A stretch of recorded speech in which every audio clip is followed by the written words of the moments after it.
Comme vous pouvez le voir, cette année, j'ai décidé de pas me prendre la tête en mode selfie directement, pas trop de montage.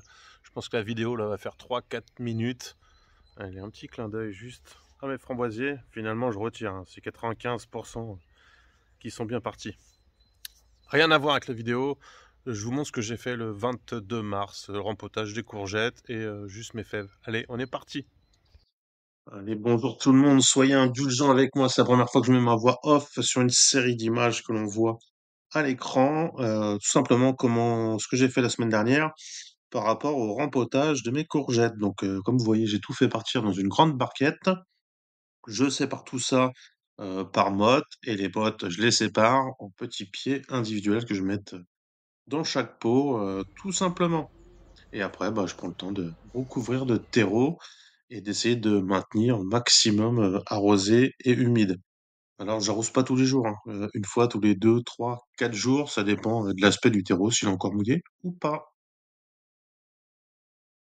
Allez, je vais pas refaire une visite de la serre tout de suite, sûrement la semaine d'après, mais du coup, quand même, les courgettes que vous avez vues, elles sont là. Juste pour info, bah, la plupart seront vendues à 1 euro le pot lors de la brocante de Pochon, comme chaque année. Allez, à toutes. Allez, vite fait, bien fait, je vous montre. Je vais partir à l'intérieur des pots comme ça. Un peu de tout, de la courgette, des fèves et des poires jaunes. En fait, c'est des tomates. On les voit là, elles sont toutes fines. Bah, je mets tout ça dans le même pot, c'est facile de les différencier. Et puis bah, ce que je vais faire, c'est que je vais prendre les 4 fèves là qui sont sorties, je vais les mettre en terre directement dans le jardin. Et après je vais en remettre 4 ou 5 et on continue. Les fèves, ça donne ça. Voilà, et là je peux les mettre dehors. Et je suis tranquille parce que j'en avais mis là, en plein milieu. Mais il y a une bestiole qui m'a tout mangé. Donc je vais en refaire partir et que je vais replanter une fois qu'ils ont cette taille là. Au pire, la bestiole viendra manger la petite graine qu'il a, mais il y aura les racines, donc c'est pas grave. Allez, très simplement, les fèves, ça se passe comme ça. Voilà, je me prends pas la tête, je mets dans une barquette. Et une fois qu'on est comme ça, du terreau à pas cher. Hop, et puis j'ai mis dessus. Tout simplement. C'est des grosses graines, donc vous pouvez y aller. Il y a une règle générale qui dit vous pouvez mettre 2 à 3 fois l'épaisseur de votre graine au-dessus. Donc ça marche avec les carottes, les tomates, avec tout. Allez, zou. Et voilà comment je fais partir mes...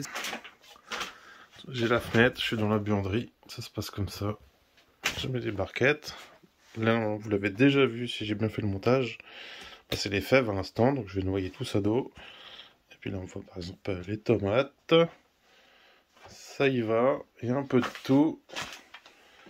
Et puis voilà, là il y a des choux, donc là ils sont en train de s'étioler, il va falloir que je les repique. Et on voit bien, hein, ils vont chercher le soleil. Et pareil, au-dessus, il y a des concombres, des cornichons, un petit peu de tout. Des physalis, etc. Donc, et puis une fois que c'est bon, bah, je rempote et je remets dans la serre, comme vous avez pu voir. Voilà, pour finir tout simplement, je change de pull. Bah oui, c'est pas forcément le même jour que je fais le montage. En moyenne, il y a à peu près une semaine de décalage, donc voilà. Allez, je vous dis à la semaine prochaine. Ciao, ciao.